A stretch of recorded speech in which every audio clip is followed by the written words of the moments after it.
نحمده ونصلي على رسوله الكريم اما بعد فاعوذ بالله من الشيطان الرجيم بسم الله الرحمن الرحيم رب اشرح لي صدري ويسر لي امري واحلل عقدة من لساني يفقهوا قولي. السلام علیکم ورحمۃ اللہ وبرکاتہ. ناظرین، پروگرام اللہ کے خوبصورت نام کے ساتھ آپ کی خدمت میں حاضر ہیں. آج ہم انشاءاللہ اللہ تعالی کے نام الوہاب پر بات کریں گے. الوہاب کا معنی ہوتا ہے بہت زیادہ عطا کرنے والا، بے پناہ نوازشیں کرنے والا اور مسلسل عطا کرنے والا، مسلسل بخشنے والا، ہمیشہ دیتا ہی رہنے والا. اگر ہم اپنی زندگی پر غور کریں تو ہم دیکھتے ہیں کہ ہمارے پاس جو کچھ بھی ہے وہ سب دراصل اللہ سبحانہ و تعالیٰ کا ہی دیا ہوا ہے. اور اللہ سبحانہ و تعالیٰ جب سے اس نے مخلوق کو پیدا کیا ہے وہ ہمیشہ سے دے رہا ہے، اور دینے سے اس کے خزانوں میں کسی قسم کی کوئی کمی نہیں آتی. ہمارے پاس جو کچھ بھی ہے، جتنا بھی ہے، جہاں بھی ہے، جب بھی ہے، وہ سب اسی کا دیا ہوا ہے. ہم ایک ایک ذرے کے لیے اسی کے محتاج ہیں. اور پھر وہاب کا لفظ ہبہ سے نکلا ہے، اور ہبہ جو ہے اس کا معنی ہوتا ہے بغیر عوض کے کسی کو کوئی چیز دینا. یعنی اللہ تعالیٰ نے ہمیں جو کچھ بھی دیا ہے اس کے بدلے میں ہم سے کوئی قیمت نہیں لی، ہمیں سب کچھ بغیر کسی قیمت کے ادا کیا ہے. یہ اس کی کس قدر مہربانی اور نوازش ہے ہم پر. اگر وہ ہم سے ہر چیز کا حساب کرتا اور ہر چیز سے ہم پر مواخذہ کرتا تو پھر ہم کیا کرتے؟ ہم سب اس بارے میں سوچ سکتے ہیں. کچھ نعمتیں تو ایسی ہیں جو ہمیں ظاہری طور پر نظر آتی ہیں، اپنی ذات میں بھی اور باہر بھی، اور کچھ نعمتیں ایسی ہیں جو ہماری نگاہوں سے چھپی ہوئی ہیں اور ہمارا تخیل بھی وہاں تک نہیں جاتا، یعنی ہم سوچ بھی نہیں سکتے. علوم و فنون کی روز بروز ترقی کے ساتھ بہت سے ایجادات اور بہت سی نئی نئی چیزیں ہمارے سامنے آتی ہیں، تو ہمیں جب پتہ چلتا ہے کہ یہ چیز بھی اللہ سبحانہ و تعالیٰ کی ایک نعمت ہے اور رحمت ہے اور اللہ ہی کی عطا کرتا ہے اور انسان خود سے اس کو بنا نہیں سکتا. اور ایسی بے شمار بہت ساری چیزیں ہیں کہ جن کے بارے میں ہم جانتے بھی نہیں. حقیقت یہ ہے کہ جیسے اللہ تعالیٰ نے خود فرما دیا وَمَا بِكُم مِّن نِّعْمَةٍ فَمِنَ اللَّهِ، کہ تمہارے پاس کوئی بھی جو نعمت ہے وہ دراصل اللہ تعالیٰ ہی کی دی ہوئی ہے. پھر اسی طرح بہت سے انعامات اور عطیات کے علاوہ جو ہماری غم ہیں ان کو دور کرنے والا اور غموں کو خوشی میں بدل دینے والا، ہماری محتاجی کو غنا سے بدل دینے والا، ہمارے ٹوٹے ہوئے دلوں کو جوڑنے والا، ہماری ضروریات کو پوری کرنے والا بھی وہی ہے، ہماری دعاؤں کا سننے والا اور جواب دینے والا بھی دراصل وہی ہے. جب ہم بیمار ہوتے ہیں تو ہمیں شفا بھی وہی دیتا ہے، اور جب ہمیں بھوک لگتی ہے تو کھلاتا بھی وہی ہے. حقیقت یہ ہے کہ سب کچھ اسی کا دیا ہوا ہے. اس کی دی ہوئی نعمتوں میں سب سے بڑی نعمت ہدایت کی نعمت ہے، اور یہ ہم سب پر اللہ سبحانہ تعالیٰ کا بہت بڑا احسان ہے کہ اس نے ہمیں سیدھا راستہ دکھایا ہے. اسی لیے ہم دعا مانگتے ہیں کہ ربنا لا تزغ قلوبنا بعد اذ ہدیتنا وہب لنا من لدنک رحمہ انک انت الوہاب، کہ اے ہمارے رب، ہدایت کی نعمت دینے کے بعد تو ہمارے دلوں کو ٹیڑھا نہ کرنا اور ہمیں اپنے پاس سے رحمت عطا کرنا، کیونکہ تو بہت زیادہ عطا کرنے والا ہے، تو بے حد و حساب نوازنے والا ہے. لہذا تو ہمیں اپنی رحمتوں سے نواز، اس دنیا میں بھی اور آخرت میں بھی.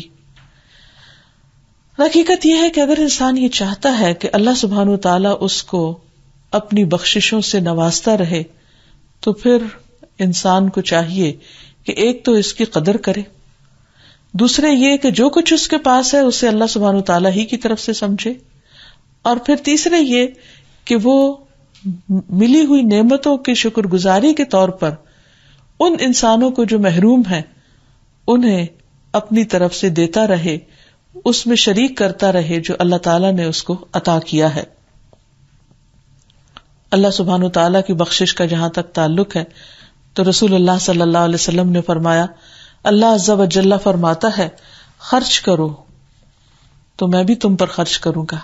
یعنی اگر ہم دوسرے انسانوں کے ساتھ بھلائی کا سلوک کریں گے تو اللہ تعالیٰ ہمیں بھی مزید عطا کرے گا. پھر فرمایا کہ اللہ تعالیٰ کا ہاتھ بھرا ہوا ہے، رات اور دن مسلسل خرچ کرنے سے بھی اس کی بخشش میں کچھ کمی نہیں ہوتی. اور فرمایا تم نے دیکھا نہیں کہ جب سے اللہ تعالیٰ نے آسمان و زمین کو پیدا کیا ہے وہ مسلسل خرچ کر رہا ہے، مسلسل دے رہا ہے، لیکن اس کے ہاتھ میں کوئی کمی نہیں ہوتی. اور پھر ہم دیکھتے ہیں اپنے چاروں طرف نگاہ دوڑا کر، یعنی اگر ہم اللہ تعالیٰ کی اس صفت کو سمجھنا چاہتے ہیں، اللہ تعالیٰ کے اس نام کو جاننا چاہتے ہیں تاکہ اللہ تعالیٰ سے ہماری محبت میں مزید اضافہ ہو، تو ہمیں اپنے گرد و نواح پر نظر دوڑانے کی ضرورت ہے. قرآن مجید میں اللہ تعالیٰ فرماتے ہیں سورۃ الرحمن میں وَالْأَرْضَ وَضَعَهَا لِلْأَنَامِ فِيهَا فَاكِهَةٌ وَالنَّخْلُ ذَاتُ الْأَكْمَامِ وَالْحَبُّ ذُو الْعَصْفِ وَالرَّيْحَانِ فَبِأَيِّ آلَاءِ رَبِّكُمَا تُكَذِّبَانِ. اور زمین کو اس نے ساری مخلوق کے لیے بنایا، یعنی صرف انسان کے لیے نہیں ہے، باقی جانوروں کے لیے بھی ہے، اور ان کو بھی یہاں جینے کا حق ہے، جس میں ہر طرح کے پھل ہیں اور کھجور کے درخت بھی جن کے خوشوں پر غلاف ہوتے ہیں، اور اناج بھوسی والا اور خوشبودار پھول بھی. اے جن و انس، تم اپنے پروردگار کی کون کون سی نعمتوں کو جھٹلاؤ گے. یعنی یہ نعمتیں ہر طرف بکھری ہوئی ہیں. اگر انسان کی نعمتوں پر نظر جائے اور واقعی ان پر غور و فکر کرے تو پھر شکوے کی کوئی گنجائش ہی باقی نہیں رہتی، اور انسان پوری طرح اپنے دل و جان سے اپنے رب کا وفادار ہو جائے. لیکن عام طور پر ہماری نگاہ اللہ تعالیٰ کی نعمتوں کو دیکھ نہیں پاتی، جس کی وجہ سے ہماری زندگی عموماً مایوسیوں کا شکار رہتی ہے یا پریشانیوں کا. ہم صرف انہی باتوں پر بار بار سوچتے رہتے ہیں یا اس چیز پر بار بار کڑتے رہتے ہیں جس کی ہماری زندگی میں کوئی کمی ہوتی، حالانکہ ہمارا رب رحمان جس کے خزانے بھرے ہوئے ہیں، وَلِلَّهِ خَزَائِنُ السَّمَاوَاتِ وَالْأَرْضِ، جو آسمان و زمین کے خزانوں کا مالک ہے، وہ جب دینا چاہے جتنا بھی جس کو دینا چاہے اس کو کوئی مشکل نہیں.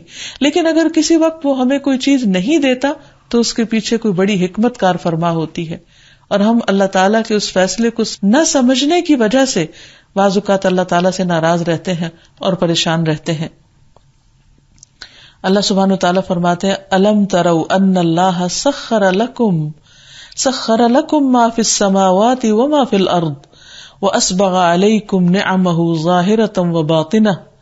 کیا تم دیکھتے نہیں کہ جو کچھ آسمانوں اور جو کچھ زمین میں ہے سب اللہ نے تمہارے لیے کام پہ لگا دیا ہے. یعنی آسمانی قوتیں بھی اور زمین کی قوتیں سب تمہاری خدمت پہ لگی ہوئی ہیں.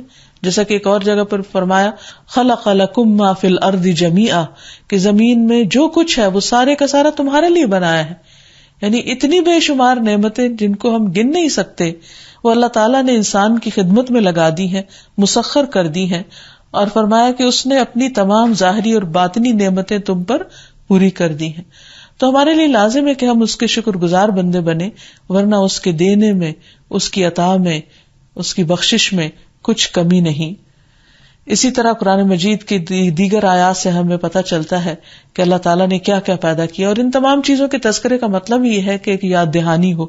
جیسے فرمایا هو الذی انزل من السماء ماء، بارش کی نعمت کو، اپنی رحمت کو کچھ ان الفاظ میں بیان فرمایا. وہی ہے جس نے تمہارے لیے آسمان سے پانی برسایا جسے تم پیتے بھی ہو، اور اس سے نباتات بھی اگتی ہے، یعنی پودے بھی مستفید ہوتے ہیں، اور تم مویشیوں کو چراتے ہو، یعنی تمہارے جانور بھی فائدہ اٹھاتے ہیں. اور اسی پانی سے اس نے تمہارے لیے کھیتی، زیتون، کھجور، انگور اور ہر طرح کے پھل پیدا کیے. پانی ایک ہی ہوتا ہے، لیکن جب وہ ان پھلوں کے اندر رس کی صورت میں آتا ہے تو اس کے ذائقے، رنگ اور خوشبو مختلف ہو جاتے ہیں. فرمایا اس میں غور و فکر کرنے والوں کے لیے ایک بہت بڑی نشانی ہے. اس نے تمہارے لیے رات اور دن کو، نیز سورج اور چاند کو مسخر کر رکھا ہے. یہ سارے دن اور رات کی تبدیلی، یہ موسموں کا بدلنا، یہ سورج اور چاند کا دکھائی دینا اور پھر چھپ جانا، یہ سارے انسان کے لیے نعمتیں ہی نعمتیں ہیں. ورنہ سوچیے اگر سارا وقت سورج ہمارے سر پر رہتا تو ہمارے لیے جینا کس قدر مشکل ہو جاتا. رات آتی، اگرچہ اس میں اندھیرا ہوتا ہے لیکن انسان کے لیے باعث راحت ہوتی ہے. فرمایا کہ یہ سب اسی کے حکم کے پابند ہے، یعنی ان سب کو اسی نے ڈسپلن کر رکھا ہے، ورنہ اگر انسانوں کو دے دیا جاتا کہ وہ اپنی مرضی سے رات لائیں اور دن لائیں تو کبھی بھی انسانوں کا اس پر اتفاق نہ ہوتا اور دنیا میں مزید فساد پیدا ہو جاتا. فرمایا بلا شبہ اس میں سوچنے والوں کے لیے بہت سی نشانیاں ہیں. پھر اسی طرح یہ ہے کہ کچھ چیزیں تو انسان اپنی ضرورت کی رب سے مانگتا ہے، لیکن اس سے کہیں زیادہ ہے وہ سب کچھ جو اللہ تعالیٰ نے ہمیں بن مانگے عطا کیا ہے. اللہ تعالیٰ فرماتے ہیں واللہ اخرجکم من بطون امہاتکم لا تعلمون شیئا، اللہ نے تمہیں تمہارے ماؤں کے پیٹوں سے نکالا اس حال میں کہ تم کچھ بھی نہیں جانتے تھے. اور پھر جب انسان دنیا میں آتا ہے اللہ اس کو آنکھ، کان، دل، دماغ دیتا ہے، وہ دیکھ کر بہت سی چیزیں سیکھتا ہے، سن کر بہت کچھ سیکھتا ہے. پھر زبان عطا کی اللہ نے کہ جس سے وہ بولتا ہے، اظہار خیال کر سکتا ہے، پھر غور و فکر کرتا ہے اور یوں وہ ترقی کی منزلیں طے کرتا چلا جاتا ہے. فرمایا وَجَعَلَ لَكُمُ السَّمْعَ وَالْأَبْصَارَ وَالْأَفْئِدَةَ لَعَلَّكُمْ تَشْكُرُونَ، اس نے تمہارے لیے کان، آنکھیں اور دل بنائے تاکہ تم اس کا شکریہ ادا کرو. تو ہمارے اوپر لازم یہ ہے کہ ہم اللہ تعالیٰ کی ان نعمتوں کو دیکھ کر، ان میں غور و فکر کر کے ان پر شکر ادا کرنے والے بنے. اور اس کا وعدہ بھی ہے کہ لَإِن شَكَرْتُمْ لَأَزِيدَنَّكُمْ، اگر تم شکر ادا کرو گے تو میں تمہیں اور زیادہ دوں گا. اس موقع پر یہ بات بھی یاد رکھنی چاہیے کہ اللہ تعالیٰ نے رزق کی تقسیم اپنی مرضی کے ساتھ کی ہے. کسی کو زیادہ دیا ہے، کسی کو کم دیا ہے، اور جس کو جس چیز سے چاہا نوازا. اس لیے انسان کو اللہ تعالیٰ کی تقسیم پر راضی رہنا چاہیے. اگر اس کی زندگی میں کسی چیز کی کمی ہے تو اس پر اللہ تعالیٰ سے ناراض نہیں ہونا چاہیے، بلکہ اس پر بھی شکر گزار ہونا چاہیے، کیونکہ اس میں اس کی خاص حکمت ہے. اور اللہ تعالیٰ جس کو جو چاہے نوازے.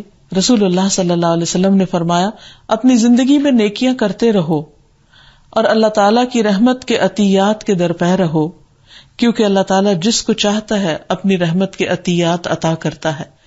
بعض اوقات ایک چیز وقتی طور پر اللہ تعالیٰ نہیں دیتا، لیکن بندہ جب اس سے مانگتا ہے تو اللہ تعالیٰ اپنی رحمت عام کر دیتا ہے. اور اس بات کو بھی دیکھیے کہ اللہ تعالیٰ کی یہ نعمتیں صرف ان کے لیے نہیں جو مانگتے ہیں، اور ان کے لیے نہیں جو اس کے اطاعت گزار ہیں، یہ سب کے لیے ہے. وہ اپنے نافرمانوں کو بھی دیتا ہے، وہ ان کو بھی دے رہا ہے جو سرے سے ان کو مانتے ہی نہیں. رسول اللہ صلی اللہ علیہ وسلم نے فرمایا جب تم دیکھو کہ ایک آدمی کو اس کی برائیوں کے باوجود دنیا میں رزق دیا جا رہا ہے تو سمجھ لو کہ اس کو اللہ تعالیٰ کی طرف سے ڈھیل دی جا رہی ہے. یعنی اگر نافرمانی کے باوجود مل رہا ہے تو یہ ہمارے لیے سرکشی میں اضافے کا باعث نہ ہو، بلکہ انسان اللہ کی نعمتوں کو پا کر اسی کا وفادار بن جائے. اب دیکھیے کہ جانوروں کے اندر آپ دیکھیے، بلی کتے کو آپ دیکھیے کہ جو ان پر احسان کرتا ہے وہ اس کے وفادار بن جاتے ہیں، لیکن انسان اپنے رب کا بڑا ہی ناشکرا ہے. پھر اسی طرح ہم دیکھتے ہیں کہ اللہ تعالیٰ یہ بھی فرماتے ہیں کہ وہ انسان کو اتنا کچھ دیتا ہے کہ جس کو انسان شمار بھی نہیں کر سکتا. فرمایا وَآتَاكُم مِّن كُلِّ مَا سَأَلْتُمُوهُ، اس نے وہ تمہیں سب دیا جو تم نے مانگا. وَإِن تَعُدُّوا نِعْمَتَ اللَّهِ لَا تُحْصُوهَا، اگر تم اللہ کی نعمتوں کو گننا چاہو تو گن بھی نہیں سکتے. یہاں یہ بات بھی یاد رہے کہ اللہ سبحانہ وتعالیٰ اپنی اس صفت میں اکیلا ہے، یعنی وہ الوہاب ہے، اور ایسا الوہاب یعنی دینے والا، بخشنے والا کوئی اور ہے ہی نہیں. انسانی رشتوں میں آپ دیکھیے، انسانوں کے اندر مالدار کو دیکھیے، انسانوں کے اندر علم والوں کو دیکھیے، ہر ایک کے اندر کہیں نہ کہیں کچھ کمی ہے، اور پھر اس کے دینے میں بھی کمی ہے. یعنی وہ اگر دینا بھی چاہے تو ایک حد سے زیادہ دے نہیں سکتا. اور انسانوں میں عموماً کیا ہوتا ہے کہ جب وہ کسی کو کچھ دیتے ہیں تو ان کے اپنے مال میں سے کمی ہو جاتی ہے یا اپنے حصے میں سے کچھ کمی ہو جاتی ہے، لیکن اللہ سبحانہ وتعالیٰ جب دیتا ہے تو کہیں کسی بھی قسم کی کمی نہیں ہوتی. پھر اسی طرح اولاد بھی اللہ تعالیٰ کی دین ہے، اور اولاد کی جو تقسیم ہے وہ بھی اللہ تعالیٰ کی طرف سے ہے. جس کو چاہتا ہے بیٹے عطا کرتا ہے، جس کو چاہتا ہے بیٹیاں دیتا ہے، جس کو چاہتا ہے دونوں ملا جلا کر دیتا ہے. اور اس پر بھی انسان کو ناراض نہیں ہونا چاہیے. اور اللہ تعالیٰ جو بھی انسان کو نوازے، چاہے بیٹا ہو یا بیٹی ہو، اس پر خوش ہونا چاہیے اور اللہ تعالیٰ کا شکر گزار ہونا چاہیے. پیغمبروں کو بھی جو اس نے اولاد دی، اس کو بھی اس نے دراصل اپنا عطیہ بتایا. مثلاً ابراہیم علیہ السلام کو اللہ تعالیٰ نے ایک لیٹ عمر میں اسماعیل علیہ السلام سے نوازا تھا، تو وہ اس پر دیکھیں کس قدر شکر گزار ہیں. وہ کہتے ہیں الحمدللہ الذی وہب لی علی الکبر اسماعیل، کہ اللہ کا شکر ہے جس نے مجھے بڑھاپے میں اسماعیل جیسا بیٹا عطا کیا. ان ربی لسمیع الدعاء، میرا رب تو دعا کا یقیناً سننے والا ہے. یعنی اس نے دیر سے دیا لیکن دیا ضرور. ہم دیکھتے ہیں کہ تمام پیغمبر اولاد کو اللہ سبحانہ تعالیٰ کا عطیہ سمجھتے ہیں، اسی کی بخشش سمجھتے ہیں، اسی کی عطا سمجھتے ہیں. اسی لیے جب ان کی اولاد نہیں ہوتی تو وہ اللہ ہی سے مانگتے ہیں، کسی اور سے نہیں. اور جب اولاد ملتی ہے تو اللہ تعالیٰ ہی کے شکر گزار ہوتے ہیں. زکریا علیہ السلام جن کے پاس اولاد نہیں تھی تو وہ اللہ سبحانہ تعالیٰ سے دعا کرتے ہیں کہ ربی حب لی من الصالحین، اللہ مجھے صالحین میں سے عطا کر، یعنی صالح بیٹا عطا کر. اسی طرح حب لی من لدنک ذریۃ طیبہ، اللہ مجھے اپنے پاس سے پاکیزہ اولاد عطا کر. تو اس سے بھی پتہ چلتا ہے کہ انسان جب مانگے تو اچھی چیز مانگے. اور پھر جب اللہ تعالیٰ نے حضرت زکریا کو بیٹا عطا کر دیا تو فرمایا وَوَهَبْنَا لَهُ يَحْيَىٰ وَأَصْلَحْنَا لَهُ زَوْجَهُ، کہ ہم نے اسے یحییٰ جیسا بیٹا عطا کیا اور اس کی بیوی کو اس کے لیے درست کر دیا. پھر اسی طرح اہل ایمان بھی اپنے اہل و عیال کے لیے جو دعائیں مانگتے ہیں ان میں بھی مشہور دعا ہے کہ جو وہ کہتے ہیں کہ ربنا هب لنا من ازواجنا وذریاتنا قرۃ اعین وجعلنا للمتقین اماما، کہ اللہ ہمیں اپنی اولاد اور اپنے بچوں میں سے آنکھوں کی ٹھنڈک عطا کر.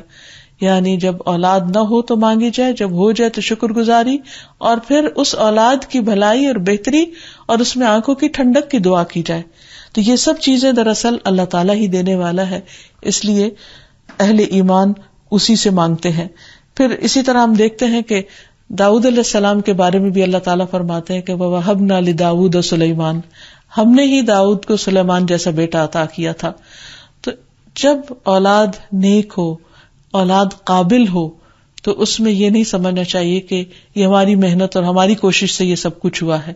اس وقت بھی ایک بندہ مومن یہی سمجھتا ہے اور بار بار اپنے رب کی طرف پلٹتا ہے کہ اولاد کا دینا اور اس کی اچھی تربیت اور اس کا دنیا میں کامیابی کی منزلوں کو طے کرنا، یہ سب کچھ بھی دراصل اللہ سبحانہ تعالیٰ کا انعام ہے. کیونکہ اگر اللہ تعالیٰ کسی کو نہ دینا چاہے تو کوئی دے نہیں سکتا. قرآن پاک میں اللہ تعالیٰ فرماتے ہیں ما یفتح اللہ للناس من رحمت فلا ممسک لها وما یمسک فلا مرسل له من بعدہ، کہ اللہ اگر لوگوں کے لیے اپنی رحمت کا دروازہ کھول دے تو اسے کوئی بند کرنے والا نہیں، اور اگر اللہ اس کو بند کر دے تو پھر اس کو کوئی کھولنے والا نہیں. تو حقیقت میں یہ ہے کہ سب کچھ اسی کی طرف سے ہے. ہمارے ذہن میں یہ سوال پیدا ہو سکتا ہے کہ پھر یہ جو لوگ ایک دوسرے کو کچھ دیتے رہتے ہیں اور لوگوں کی کوششیں، ان کا پھر کیا حساب ہے، یا وہ کہاں سٹینڈ کرتی ہیں. حقیقت یہ ہے کہ لوگ جس کو بھی کچھ دیتے ہیں وہ اللہ کے دیے ہوئے میں سے دیتے ہیں. اب مثلاً والدین اگر اپنی اولاد کو اچھی تعلیم و تربیت دیتے ہیں تو وہ کہاں سے دیتے ہیں؟ وہ بھی جو ان والدین پر اللہ تعالیٰ کے احسانات ہوتے ہیں، انعامات ہوتے ہیں، وہ اس میں سے اپنی اولاد کو دے رہے ہوتے ہیں. وہ ان کا ذاتی نہیں ہوتا، یہ ان کا اپنا کمال نہیں ہوتا. پھر اسی طرح اللہ تعالیٰ انسان کو نہ صرف یہ کہ اولاد دیتے ہیں، رزق دیتے ہیں، بلکہ علم اور حکمت بھی اللہ تعالیٰ ہی عطا کرتے ہیں. اس لیے قرآن مجید میں آتا ہے یؤتی الحکمت من یشاء ومن یؤت الحکمت فقد اوتی خیرا کثیرا، جس کو چاہتا ہے حکمت عطا کرتا ہے، وزڈم، دانائی، سمجھ بوجھ، اور جس کو یہ حکمت عطا کر دی گئی اس کو حقیقت میں بہت بڑا خیر مل گیا، بہت بڑی بھلائی مل گئی. پھر اسی طرح دعاؤں کی توفیق، نیک اعمال کی توفیق، یہ سب کچھ بھی اللہ تعالیٰ ہی کی طرف سے ملتا ہے. اور پھر دنیا میں بھی اور آخرت میں بھی جو کچھ انسان کو ملنے والا ہے وہ اللہ تعالیٰ ہی دیتا ہے، لیکن اس کے لیے انسان کو بھی کوشش کرنی چاہیے اور اس کے ساتھ ساتھ دعا بھی کرتے رہنا چاہیے. کیونکہ دنیا میں انسان کو اللہ تعالیٰ نے ایک امتحان میں ڈالا ہے، اور اس امتحان کا ایک حصہ یہ ہے کہ جو کچھ اللہ تعالیٰ نے انسان کے لیے رکھا ہے اس کے لیے وہ اسٹرگل بھی کرے اور اللہ تعالیٰ سے مانگے بھی، اس کی طلب بھی رکھے. اور جب انسان یہاں اللہ تعالیٰ سے مانگتا ہے اور جب مل جاتا ہے تو شکر گزار ہوتا ہے اور اس کا کریڈٹ بھی اللہ تعالیٰ کو دیتا ہے، تو اللہ تعالیٰ ایسے بندوں کو آنر دیں گے، اور کل قیامت کے دن جب اپنے مومن بندوں کو جنت الفردوس سے نوازیں گے تو وہاں بندے پہ جو کچھ چاہیں گے، جو طلب کریں گے، وہ ان کی صرف خواہش پر ان کو مل جائے گا. یعنی دنیا میں انسان کے لیے کوشش اور دعا دونوں رکھی گئی ہے، اور وہاں انسان کے لیے صرف خواہش رکھی گئی ہے. حتیٰ کہ اگر انسان کچھ کھانا چاہے گا تو فوراً اسی شکل میں اس کے سامنے حاضر ہوگا. مثلاً جنت میں جو ان کا پسندیدہ کھانا ہوگا وہ ان کو دیا جائے گا، اور اس میں کوئی روک ٹوک نہیں ہوگی. لا مقطوعۃ ولا ممنوعۃ، قرآن پاک میں آتا ہے لہم فیہا فاکہۃ ولہم ما یدعون. اس جنت میں ان کے لیے پھل ہوں گے، اور جو کچھ وہ طلب کریں گے، جو بھی آرڈر کریں گے، جو بھی خواہش کریں گے، اور خواہش کرتے ہی مل جائے گا.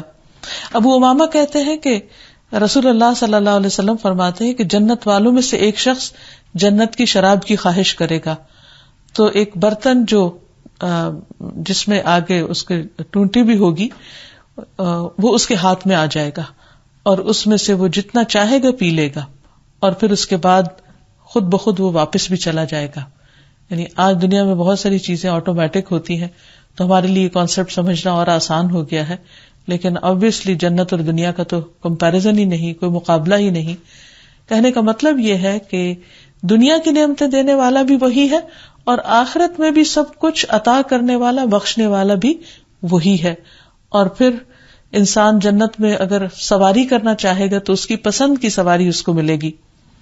ابو ایوب فرماتے ہیں کہ ایک دیہاتی نبی صلی اللہ علیہ وسلم کی خدمت میں حاضر ہوا. عرض کیا کہ یا رسول اللہ صلی اللہ علیہ وسلم، مجھے گھوڑے بہت پسند ہیں، کیا جنت میں گھوڑا ہوگا؟ آپ نے فرمایا اگر تم جنت میں داخل ہو گئے تو تمہیں ایسا گھوڑا دیا جائے گا جو یاقوت کا ہوگا، اور اس کے 2 پر ہوں گے، تم اس پر سواری کرو گے اور جہاں چاہو گے گھومتے پھرو گے، یعنی وہاں پر تمہاری ہر خواہش پوری ہوگی. پھر اسی طرح نبی صلی اللہ علیہ وسلم نے یہ بھی فرمایا کہ اہل جنت میں ایک شخص اپنے رب سے کھیتی باڑی کرنے کی اجازت چاہے گا کہ مجھے یہ بہت پسند ہے کہ میں کچھ کاشتکاری کروں، تو اللہ تعالیٰ اس سے فرمائے گا کیا تم اپنی موجودہ حالت پر راضی نہیں ہو؟ تو وہ کہے گا کیوں نہیں، لیکن میرا کاشتکاری کرنے کو، کھیت اگانے کو دل چاہتا ہے.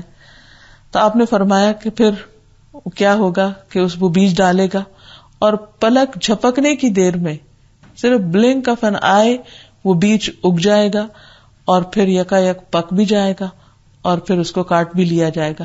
یعنی فوری طور پر اس کی خواہشات پوری ہوتی چلی جائیں گی. پھر اسی طرح اولاد کی خواہش بھی پوری ہوگی. رسول اللہ صلی اللہ علیہ وسلم نے فرمایا اگر کوئی مومن جنت میں اولاد کی خواہش کرے گا تو صرف 1 گھڑی میں، یعنی 1 منٹ میں حمل، پیدائش اور جس عمر کا اس کو بچہ چاہیے ہوگا وہ بھی عطا ہو جائے گا. یعنی اگر دنیا میں کسی کی اولاد نہیں ہے اور بغیر اولاد کے وہ دنیا سے چلا گیا، اولاد کی حسرت یا خواہش دل میں لے کر، تو اللہ تعالیٰ جنت میں اس کو وہ بھی عطا فرما دیں گے. کیونکہ ہم چاہتے ہیں کہ یہ ساری چیزیں دنیا میں ہی ہمیں مل جائے، لیکن دنیا چونکہ امتحان کی جگہ ہے، خواہشات کی تکمیل کی جگہ نہیں ہے. یہاں اللہ تعالیٰ نے ہمیں ایمان اور عمل صالح کی تکمیل کے لیے بھیجا ہے، اس کو مکمل کرنے کے لیے اور اپنی ڈیوٹیز پوری کرنے کے لیے، جبکہ آرام کا وقت اور جسے کہتے ہیں ہالیڈیز کا وقت جو ہے وہ آگے ہے، اور وہاں پر انسان پھر جو بھی چاہے گا اس کو ملتا چلا جائے گا. حتیٰ کہ ایک ادنا درجے کا جو جنتی ہوگا اس کو بھی وہ سب کچھ ملے گا جس کی وہ خواہش کرے گا، اور پھر اللہ تعالیٰ اس سے 10 گنا زیادہ اور اس کو عطا کر دیں گے، کیونکہ اللہ تعالیٰ کے خزانوں میں کسی چیز کی کوئی بھی کمی نہیں ہے. اور پھر اگر اللہ تعالیٰ دینے والا ہے تو ہمارے مانگنے میں کمی نہیں ہونی چاہیے، ہمیں خوشی خوشی اس سے مانگتے رہنا چاہیے. اسی لیے ہم دیکھتے ہیں کہ مختلف پیغمبروں نے مختلف طرح کی دعائیں مانگی. کوئی پیغمبر ایسا نہیں جس نے اپنے رب کو پکارا نہ ہو اور اس سے مانگا نہ ہو اور پھر اللہ تعالیٰ نے اس کو عطا نہ کیا ہو. مثلا سلیمان علیہ السلام کی دعا کیا تھی؟ حکومت کی دعا تھی، رب اغفر لی وہب لی ملکا لا ينبغی لأحد من بعدی انک انت الوہاب. اے میرے رب مجھے بخش دے اور مجھے ایسی بادشاہت عطا کر جو میرے بعد کسی کے لائق نہ ہو، تو یقیناً بہت ہی عطا کرنے والا ہے.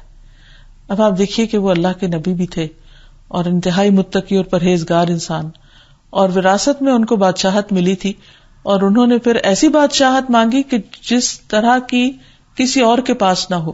اور ہم دیکھتے ہیں کہ اللہ نے ان کے لیے جنوں کو مسخر کر دیا, پرندوں کو مسخر کر دیا, پرندوں کی اور مختلف مخلوقات کی بولیاں ان کو سکھا دی. اور حقیقت یہ ہے کہ ان کے پاس جو کچھ تھا وہ آج اس ترقی یافتہ دنیا میں بھی لوگوں کے پاس نہیں ہے. پھر اسی طرح یہ ہے کہ اللہ تعالیٰ سے مانگنے والی چیزوں میں علم اور حکمت کی دعا بھی کرنی چاہیے, جیسے پیغمبروں نے مانگی رب ہب لی حکما والحقنی بالصالحین, کہ اے اللہ مجھے حکم عطا کر اور صالحین میں سے عطا کر. پھر اللہ تعالیٰ کا فضل مانگنا چاہیے, برکتیں مانگنی چاہیے, رحمتیں مانگنی چاہیے, اور اس کے لیے یا وہاب کہہ کے پکارنا چاہیے. یعنی جب بھی انسان کو کچھ بھی چاہیے ہو تو ہم عام طور پر یا اللہ, یا رب, یا رب العالمین تو کہتے ہی ہیں, لیکن اس کے ساتھ ساتھ اللہ تعالیٰ کے مختلف ناموں کے ساتھ اس کو پکارنا چاہیے. جیسے قرآن مجید میں آتا ہے وَلِلَّهِ الْأَسْمَاءُ الْحُسْنَى فَادْعُوهُ بِهَا, اور اللہ کے ہیں اچھے اچھے نام, ان ناموں کے ساتھ اس کو پکارو. تو اس صورت میں ہمیں جب کچھ بھی چاہیے ہو تو ذہن میں یہ رکھنا چاہیے کہ جو میں مانگ رہا ہوں اس کے خزانے بہت وسیع ہیں اللہ کے پاس, اور اگر اللہ تعالیٰ اس میں سے میری ضرورت کا مجھے دے بھی دے تو اس خزانے میں سے ایک سوئی کے ناکے برابر بھی کمی نہیں ہوگی. اور پھر یہ اس کے اوپر یہ کہ وہ پوری قدرت بھی رکھتا ہے. تو اللہ تعالیٰ کے بخشش کا یقین رکھتے ہوئے کہ اس کے پاس ہے اور وہ دینے کی قوت بھی رکھتا ہے اور وہ مجھے عطا بھی کر سکتا ہے, تو اس طرح آپ دیکھیں گے کہ دعا میں ایک یقین کی کیفیت جب پیدا ہوگی تو انشاءاللہ العزیز قبولیت بھی اس کی بڑھ جائے گی. اور پھر خصوصاً یا وہاب, یا وہاب کہہ کر اللہ سبحانہ و تعالیٰ سے مدد مانگی جائے, پکارا جائے. پھر اسی طرح یہ ہے کہ جب اللہ سبحانہ و تعالیٰ بخشنے والا ہے اور اس کی یہ صفت ہے تو ہمیں کیسا ہونا چاہیے, ہمارا معاملہ اللہ تعالیٰ کے ساتھ اور بندوں کے ساتھ کیسا ہونا چاہیے. اللہ تعالیٰ کے ساتھ معاملہ تو یہ ہے کہ انسان اس کی بخشش کا یقین رکھتے ہوئے اس سے مانگے اور ہر چیز کو اسی کی بخشش سمجھے, اور بندوں کے ساتھ معاملہ سخاوت کا ہونا چاہیے. ہمیں اللہ کے بندوں پر دل کھول کر خرچ کرنا چاہیے, ان کی ضروریات کو پورا کرنا چاہیے, اور یہ یقین رکھنا چاہیے کہ دینے سے مال کبھی بھی کم نہیں ہوتا. اللہ سبحانہ وتعالیٰ بڑا ہی غیرت مند ہے, وہ محتاج نہیں ہے. جب اس کا نام لے کر سوال کیا جاتا ہے تو اس سوال کو رد نہیں کرنا چاہیے, اور بندوں کے ساتھ حسن سلوک کرنا چاہیے. خود نبی صلی اللہ علیہ وسلم کا طریقہ کیا تھا؟ آپ سب انسانوں سے زیادہ سخی تھے, لیکن رمضان میں آپ کی سخاوت اور زیادہ بڑھ جاتی تھی جب وہ جبریل علیہ السلام سے ہر روز ملاقات کرتے تھے. تو اس سے یہ بھی پتہ چلتا ہے کہ جب اچھی صحبت میں انسان ہوتا ہے تو اس کے نیکی کرنے کی جو صلاحیت ہے اور قوت ہے وہ کئی گنا اور زیادہ بڑھ جاتی ہے. یہاں تک حدیث میں آتا ہے کہ نبی صلی اللہ علیہ وسلم لوگوں کو بھلائی پہنچانے میں بارش لانے والی ہوا سے بھی زیادہ جود و کرم فرمایا کرتے تھے. ایک اور روایت میں آتا ہے تیز آندھی سے بھی زیادہ آپ کی سخاوت بڑھ جاتی تھی. خود ہم دیکھتے ہیں کہ رسول اللہ صلی اللہ علیہ وسلم کی زندگی ہمارے لیے ایک بہترین نمونہ ہے کہ آپ کس قدر عطا کرنے والے تھے, کس قدر لوگوں کو بخشنے والے تھے, نوازنے والے تھے. مثلاً حنین کے دن صفوان بن امیہ آپ کے پاس آیا, آپ نے اس کو 100 اونٹ دیے, وہ پھر آیا, پھر آپ نے 100 دیے, پھر آیا, پھر آپ نے اس کو 100 دیے. کہنے لگا کہ یا رسول اللہ صلی اللہ علیہ وسلم, آپ مجھے دنیا میں تمام لوگوں سے زیادہ مبغوض تھے, پھر آپ مجھے مسلسل عطا فرماتے رہے یہاں تک کہ آپ مجھے تمام لوگوں سے زیادہ محبوب ہو گئے. یہ ہے دلوں کو جیتنے کا راز, یہ ہے محبتوں کو عام کرنے کا راز کہ انسان اپنی ذات پر دوسروں کو ترجیح دے.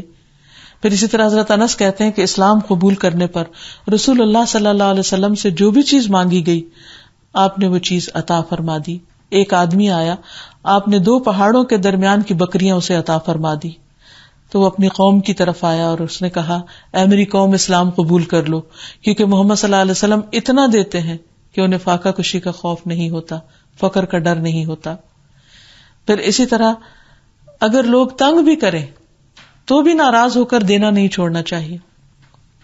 جیسے حضرت ابوبکر رضی اللہ تعالیٰ عنہ کو اس وقت جب سخت صدمہ پہنچا حضرت عائشہ پر جب الزام لگایا گیا, تو اس موقع پر جس کو وظیفہ دے رہے تھے وہ بھی الزام لگانے والوں میں شامل تھا. تو آپ نے سوچا کہ میں اس کو سزا کے طور پر اس کا وظیفہ بند کر دیتا ہوں. تو اللہ سبحانہ وتعالیٰ نے فرمایا کہ نہیں، آپ ایسا کام نہیں کریں گے. تو حضرت ابوبکر نے فوراً ہی رجوع کر لیا اپنی بات سے اور کہنے لگے کہ میں پہلے سے بھی دگنا وظیفہ اس کو دوں گا. پھر اسی طرح یہ ہے کہ نبی صلی اللہ علیہ وسلم ایک مرتبہ کہیں جا رہے تھے اور بہت سے صحابہ بھی آپ کے ساتھ تھے. تو کچھ بدو آپ سے لپٹ گئے اور آپ کو مجبور کر کے ایک درخت کے پاس، ببول کا درخت تھا، اس کے پاس لے گئے اور آپ کی چادر کو بھی کھینچنے لگے اور آپ کی چادر پھر کانٹوں میں بھی الجھ گئی اور آپ سخت پریشان ہوئے. لیکن اس ساری تکلیف کے باوجود بھی آپ نے ان کو جو انہوں نے مانگا وہ عطا کر دیا. بعض اوقات ایسا بھی ہوتا ہے کہ ہم اریٹیٹ ہو جاتے ہیں، غصے میں آ جاتے ہیں، اپنے بچوں کے ساتھ بھی ناراض ہو جاتے ہیں، اور اگر ہم انہیں کچھ دینے والے ہوتے ہیں تو ان کے رویے کی وجہ سے ان سے روک لیتے ہیں. لیکن نبی صلی اللہ علیہ وسلم نے ایسا کچھ بھی نہیں کیا اور آپ نے فرمایا اگر ان درختوں کے کانٹوں برابر بھی میرے پاس بکریاں ہوتی تو میں ساری تم میں تقسیم کر دیتا اور تم مجھے بخیل نہ پاؤ گے، بزدل نہیں پاؤ گے، جھوٹا نہیں پاؤ گے. پھر اسی طرح آپ صلی اللہ علیہ وسلم جب کسی کو قرض لوٹاتے تھے تو صرف قرض نہیں لوٹاتے تھے بلکہ اس سے بھی زیادہ عطا کرتے تھے. آپ صلی اللہ علیہ وسلم کے پاس ایک آدمی آیا اور اس نے آپ سے کچھ ادھار لیا. جب اس نے آ کے آپ سے قرض کا مطالبہ کیا تو آپ نے پہلے اس کو ادھار واپس کیا اور جتنا ادھار تھا اتنی ہی رقم اور عطا کر دی. آپ نے فرمایا کہ آدھا تمہارا قرض ہے اور آدھا میری طرف سے عطیہ ہے. پھر یہ کہ دینے کے بعد کسی سے بدلہ نہیں چاہنا چاہیے، بدلہ اللہ تعالیٰ سے ہی لینا چاہیے اور اسی سے امید رکھنی چاہیے، اسی سے ہی توقع رکھنی چاہیے کیونکہ وہ سب سے زیادہ عطا کرنے والا ہے. اگر انسان انسانوں سے بدلے کی توقع رکھتا ہے تو زیادہ زیادہ انسان کسی کو کیا دے سکتا ہے، لیکن اگر انسان اپنے رب کی رضا کے لیے کوئی کام کرتا ہے اور رب سے ہی توقع رکھتا ہے کہ وہ اس کو اجر عطا کرے گا تو ایسے اجر کا مقابلہ دنیا کی کوئی بھی دولت نہیں کر سکتی. اسی لیے اہل ایمان جب کسی بھوکے کو کھانا کھلاتے ہیں تو وہ کیا کہتے ہیں، انما نطعمکم لوجہ اللہ لا نرید منکم جزاء ولا شکورا، کہ ہم تمہیں اللہ کی خاطر کھلا رہے ہیں، ہم تم سے کسی قسم کا کوئی بدلہ اور شکریہ نہیں چاہتے. اسی طرح یہ ہے کہ انسان کو اپنی زندگی میں دوسروں کو کچھ نہ کچھ ہبہ کرنا چاہیے. یعنی اللہ سبحانہ وتعالیٰ کی اس صفت الوہاب کو جاننے کے بعد اپنے اندر دینے کی اور دینے میں وسعت لانے کی کوشش کرنی چاہیے، اور کسی کو جو ضرورت مند ہے صدقہ خیرات، جو ضرورت مند نہیں ہے اس کو تحفہ، تحائف، یا اسی طرح جہاں جہاں انسان نیکی کا کوئی موقع دیکھے کچھ نہ کچھ دینے والا ضرور ہو. پھر اسی طرح اپنا وقت دینا، اچھا مشورہ دینا، اور پھر آخری بات یہ کہ دینے کے بعد احسان نہیں جتانا، کیونکہ اللہ تعالیٰ فرماتے لا تبطلوا صدقاتکم بالمن والاذی، احسان جتا کر، اذیت دے کر اپنے صدقات کو ضائع نہیں کرو. اور دے کر واپس مانگنا کسی چیز کو، واپس لوٹانا، یہ تو انتہائی مکروہ چیز ہے. اس کو حدیث میں مثال دی گئی ہے کہ جیسے کتا قے کر کے پھر اپنی ہی قے دوبارہ چاٹ لے، تو اس سے زیادہ غلیظ بات کیا ہو سکتی ہے. تو اسی طرح اگر کوئی شخص کسی کو دینے کے بعد اس سے واپس لیتا ہے اپنی چیز تو یہ اسلامی اخلاق کے اعتبار سے بہت ہی بدترین چیز ہے، اس سے منع کیا گیا ہے.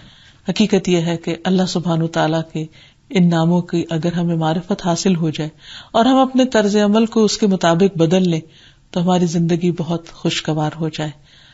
یا رب العالمین، یا ارحم الراحمین، یا وہاب، تو ہمیں اپنی رحمت، ہدایت اور نیکیوں کی توفیق عطا فرما. وآخر دعوانا ان الحمد للہ رب العالمین. سبحانک اللہم وبحمدک، اشہد ان لا الہ الا انت، استغفرک واتوب الیک. السلام علیکم ورحمۃ اللہ وبرکاتہ.